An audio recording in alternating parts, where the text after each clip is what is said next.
कोर्टामध्ये जर कोणी खोटे ऍफिडेव्हिट दिले असेल आणि त्या ऍफिडेव्हिट मध्ये जी माहिती दिलेली असेल ती जर खोटी असेल तर तुम्ही त्याच्या विरुद्ध कारवाई करू शकता। तुमच्याकडे जर त्याचे प्रूफ असेल तर त्या व्यक्तीवर तुम्ही केस दाखल करून घेऊ शकता। पर्जरीची ऍप्लिकेशन कोणी करायला पाहिजे, केव्हा करायला पाहिजे व कोर्टामध्ये त्या खोटे साक्ष शपथपत्र देणाऱ्या व्यक्तीला किती वर्षापर्यंतची पनिशमेंट होऊ शकते, पर्जरीची ऍप्लिकेशन तुम्ही कोणकोणत्या केसेसमध्ये देऊ शकता, या सर्व प्रश्नांची उत्तरे माहिती करून घेऊया आजच्या या एपिसोड मध्ये। अतिशय महत्वाचा व्हिडिओ असणार आहे, कारण खोटे बोलणाऱ्या, कोर्टामध्ये खोटी साक्ष देणाऱ्या व्यक्तीला, कोर्टाला मिसगाईड करणाऱ्या, कोर्टाला त्याच्या न्यायिक तत्वापासून परावृत्त करणाऱ्या, कोर्टाला चुकीची माहिती देऊन कोर्टाकडून चुकीची ऑर्डर पास करून घेणाऱ्या व्यक्तीला पनिशमेंट व्हायलाच पाहिजे।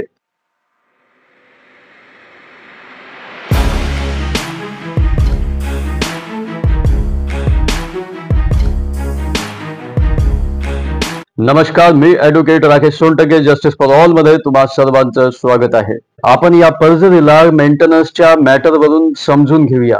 जेव्हा वाईफ मेंटेनन्सची केस दाखल करत असते तेव्हा त्या केसमध्ये दोघांनाही म्हणजे हजबंड अँड वाईफला इन्कम ॲफिडेव्हिट द्यावे लागते।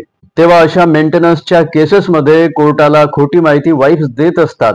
त्या जॉब करत असून सुद्धा किंवा त्यांना कुठून तरी इन्कम येत असते, त्यांचं अर्निंग सुरू असते, परंतु त्या मेंटेनन्सच्या केसमध्ये त्यांचं इन्कम हे नील दाखवत असतात, झिरो दाखवत असतात। मग ती केस मेंटेनन्सची सेक्शन 144 BNSS प्रमाणे असो, डोमेस्टिक व्हायलन्स प्रमाणे असो किंवा सेक्शन 24 हिंदू मॅरेज ऍक्ट प्रमाणे असो, या ऍप्लिकेशन मध्ये त्यांचं इन्कम त्या झिरो दाखवत असतात। सोबतच इन्कम ऍफिडेव्हिट मध्ये त्या त्यांचं इन्कम शो करत नाही किंवा केलं तर ते फार कमी करत असतात। या उलट मात्र त्यांच्या नवऱ्याचं इन्कम ही जास्तीत जास्त फुगवून दाखवण्याचा प्रयत्न करत असतात, म्हणजे वास्तविकतेपेक्षा जास्त इन्कम त्या दाखवत असतात नवऱ्याचं। तर जेव्हा वाईफ मेंटेनन्सची केस दाखल करते तेव्हा त्यासोबत जे इन्कम ॲफिडेव्हिट त्या दाखल करत असतात त्यामध्ये त्यांचं इन्कम ते नील दाखवत असतात, त्यामध्ये त्यांचं रिअल इन्कम त्या शो करत नाही।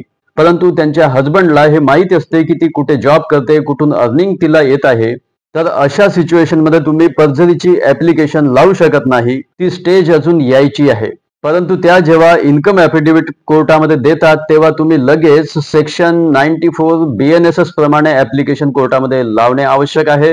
ती जर कुठे जॉब करत असेल तर त्या संबंधात डॉक्युमेंट कोर्टामध्ये सबमिट केले जाते। या ऍप्लिकेशनमुळे ती कुठेही वर्क करो, त्या संबंधात डॉक्युमेंट कोर्टामध्ये सबमिट झाल्यानंतर तिने लावलेल्या इंटिरिम मेंटेनन्स करिता जी ऍप्लिकेशन लावलेली असते त्याच्यावर याचा परिणाम नक्की होत असतो आणि यामुळे तिची इंटरिम ऍप्लिकेशन रिजेक्ट होऊ शकते, कारण तिने खोटी माहिती कोर्टाला दिली, कोर्टाला तिने मिसगाईड केले, हे कोर्टाच्या त्यावरून समोर येतं। यानंतर या इंटरिम मेंटेनन्सच्या ऍप्लिकेशन वरती ऑर्डर झाल्यानंतर सुद्धा तुम्ही पर्जरीची ऍप्लिकेशन नाही लावू शकत या स्टेजला। तर जेव्हा वाईफ तिचा एव्हिडन्स कोर्टात देते, या एव्हिडन्सच्या स्टेजला ती तिचे साक्ष शपथपत्र देत असते आणि यानंतर तुमचे वकील तिची क्रॉस एक्झामिनेशन घेत असतात, म्हणजे हजबंडचे वकील क्रॉस एक्झामिनेशन तिची घेत असतात। या हजबंडच्या वकिलांनी त्यांच्या क्रॉस एक्झामिनेशन मध्ये तिच्या इन्कम बद्दलची माहिती प्रूव्ह करणे आवश्यक आहे, म्हणजे कोर्टाला तिने जे मिसगाईड केलं, जे खोटी माहिती दिली, जे खोटे ॲफिडेव्हिट कोर्टामध्ये दाखल केलेले होते इन्कम ॲफिडेव्हिट, त्यामध्ये ती खोटं बोलत आहे हे प्रूव्ह करणे आवश्यक आहे कोर्टामध्ये हजबंडच्या वकिलाद्वारे। इवन ती हजबंडच्या वकिलांचे सजेशन सुद्धा डिनाय करू शकणार नाही। आणि जेव्हा ती तिच्या क्रॉस एक्झामिनेशन मध्ये तिच्या अगेन्स्ट, तिच्या इन्कम ॲफिडेव्हिटच्या अगेन्स्ट स्टेटमेंट देईल व कोर्ट तेव्हा ते सर्व रेकॉर्ड करेल क्रॉस एक्झामिनेशन मध्ये, हे कोर्टामध्ये प्रूव्ह होईल की तिने इन्कम ॲफिडेव्हिट मध्ये दिलेली माहिती ही खोटी होती व कोर्टाकडून चुकीची ऑर्डर ती स्वतःच्या फेवरने करून घेणार होती, ही करू शकत होती, कोर्टाला मिसगाईड करत होती। त्यामुळे तिने कोर्टाचा कंटेम्प्ट केलेला आहे, कोर्टामध्ये खोटं बोलून, कोर्टाला दिशाभूल करून, कोर्टाची दिशाभूल करून, कोर्टामध्ये चुकीचे ॲफिडेव्हिट देऊन, आणि यामुळे तिने कोर्ट प्रोसिडिंगचा दुरुपयोग केलेला आहे। आता या स्टेजला हजबंडने कोर्टामध्ये सेक्शन 379 BNSS प्रमाणे पर्जरीची ऍप्लिकेशन द्यायला पाहिजे व या ऍप्लिकेशन मध्ये कोर्ट इनिशियल इन्क्वायरी करेल व ती प्रिलिमिनरी इन्क्वायरी झाल्यानंतर वाईफच्या विरुद्ध पर्जरीची कारवाई सुरू होईल। या पर्जरीच्या ऍप्लिकेशनचा उपयोग तुम्ही कोणत्याही केसमध्ये करू शकता, मग ती सिव्हिल असो की क्रिमिनल असो।